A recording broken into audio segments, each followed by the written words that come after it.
This lesson is about thinking through the impact of choosing the wrong or right business premises for your business. The entrepreneurial mindset is often extremely bullish, which can result in big thinking and big ideas. And this state of mind can lead to big financial decisions being made. The opposite is also true. Sometimes we find ourselves in a lull where our mindset is much more conservative. What are the implications of these when making the business premises decision? I'm Gareth Armstrong, and in this Raiz Edge podcast, we explore exactly this. Now, certainly before COVID, the norm when taking on a business premises was a 3 to 5 year lease. That meant that you had to choose the size of your premises for the next 3 years. But really, who knows how big or small you're going to be in the next 3 years. You've got wonderful Excel spreadsheets that tell you your revenue growth over the next 3 years. You have probably worked out how many employees you're going to have in the next 3 years based on that growth, that financial growth on the Excel spreadsheet. But you're quite pragmatic, and you know that Excel spreadsheets are just hypotheses and very often lies, and it's unlikely that you're going to have an accurate idea of how many employees you're going to have. Opportunities are going to present in the next 3 years, and obstacles are going to present in the next 3 years. Opportunities might increase the number of staff that you will have, and obstacles might reduce the number of staff you will have. So how can you tell?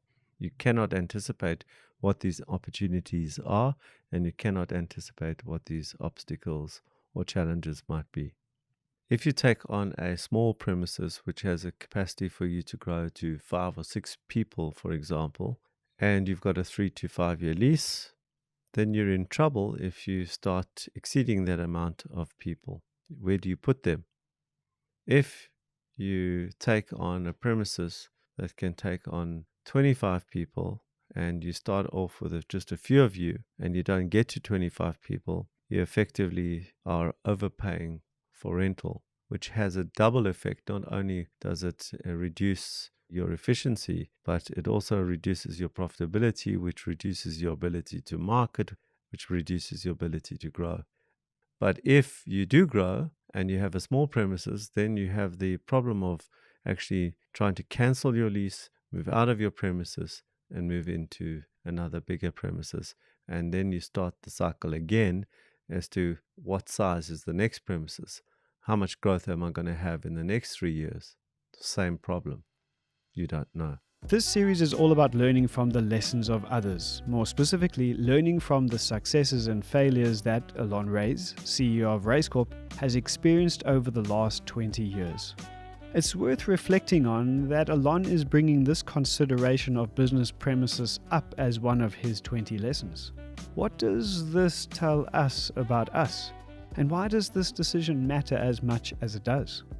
We've just heard that the choice of business premises can have a direct impact on our growth, both on our thinking around it and the reality that is unfolding as we push our businesses forward. Now, a very elegant solution has evolved in the market, which is flexible workspace. And full disclosure and transparency here, I am involved as a shareholder in a flexible workspace business called TBE. But flexible workspace is a solution for growing businesses to try and solve that problem, because they can take one office, and as they expand, they can then take a second and a third. And then if there is some point in the growth where it's more cost effective to leave the flexible workspace and then have your own premises. And by that point in time, you've got a better understanding of your growth cycle and your growth projections. And it'll definitely be more accurate in 3 to 4 years than it would be at the start of a business. So a flexible workspace is definitely a solution. But with the advent of COVID, work from home, which once again, full disclosure, I'm very against, is another option that many businesses have used to try and solve this problem. Just to put in my 5 cents worth as to why I'm against it is because I feel that you don't have the opportunity to build culture, you don't have the ability to build a team, and communication is incredibly difficult in a work from home environment, especially in a startup. But it is an option, and we have to put that on the table. And what you could say is that when we get to 5 or 6 employees, then we will move into a flexible workspace or into leased premises. You just might find it quite difficult to get those employees who are used to working from home to come in. There are more options than ever before for housing and building your business. But are you beginning to see the complexity behind the decision? Growth can be hindered. Your business's bottom line can suffer if there is no growth. How do you build a culture if your team is online or off-site? How do you deal with the dynamics of work from home? Does a hybrid approach work? And how do we make smart business premises decisions if this is the case? Here is Allon sharing what he believes is the biggest mistake entrepreneurs make around business premises and some additional points we can add to the items we have just listed. The biggest mistake that startup businesses make is actually taking on too much space and overcapitalizing on that space. I've done it. The businesses I've invested in have done it. And the level of wastage and the effect on profitability and future growth is actually more impactful than people realize. There's so many things that go on when you've got more space that is overcapitalized, and I'll come to that just now, than if you've got less space. If you've got more space, you are going to be paying more rental, which is going to impact your profitability. That profitability is going to impact your ability to market and hire more people for growth. And so there's a lower probability of growth. And a bigger premises needs to be furnished. A bigger premises needs to have decor. A bigger premises has effectively more immovable fixtures such as drywalling, air conditioning, paint, carpeting, tiling, lighting, and so on. So the bigger your premises, the more wastage you have on these immovable fixtures and fittings. I remember when I set up my first Raiz Corp offices that we had 22 doors, and doors are really, really expensive. And in our lease agreement, when we left, we could not remove any fixed items in the premises. And I went to the landlord and I said, "What are you going to be doing with the space after we leave?" And he said, "We're going to gut it." And I said, "Do you mind if I take our doors with?" And he just looked at me and said, "Okay, you can take them." If you come to our Raiz Corp head office today, which is more than 20 years later, then you will see the same 22 doors in our current premises. I've moved these 22 doors with me wherever I've moved. Some of it is sentimental, and some of it is actually financial. Doors are expensive. I never realized how expensive doors are. But when you are looking at your beautiful premises and it's all very sexy, you don't think about these things.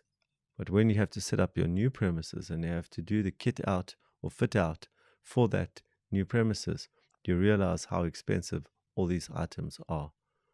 Now, most landlords, when you take on a lease, will provide you with what they call a TI or tenant installation. And you need to negotiate with your landlord to ensure that you get a TI of between 1 and 3 months, depending on the term of the lease. And that means that the value of 1 to 2 to 3 months of your lease agreement is used as fit out for your new premises. Many entrepreneurs make the mistake of not negotiating a TI with their landlord. So do that.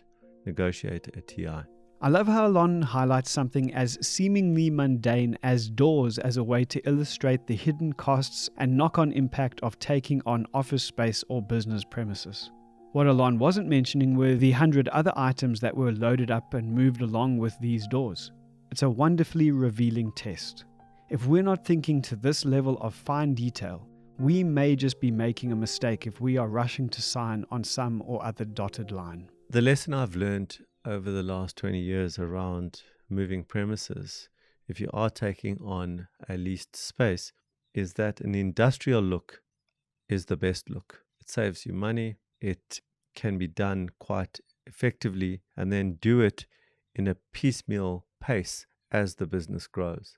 Use the raw structure, the raw bones of the building, and try not overcapitalize on adding fixtures and features into that space. And eventually, after 2 to 3 years, you have fitted out this business slowly with the look and feel that you want.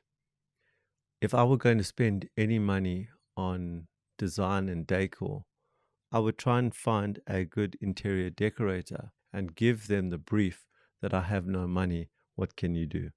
My lesson learned over the last 20 years is that when you're looking for this interior decorator, don't find an established interior decorator.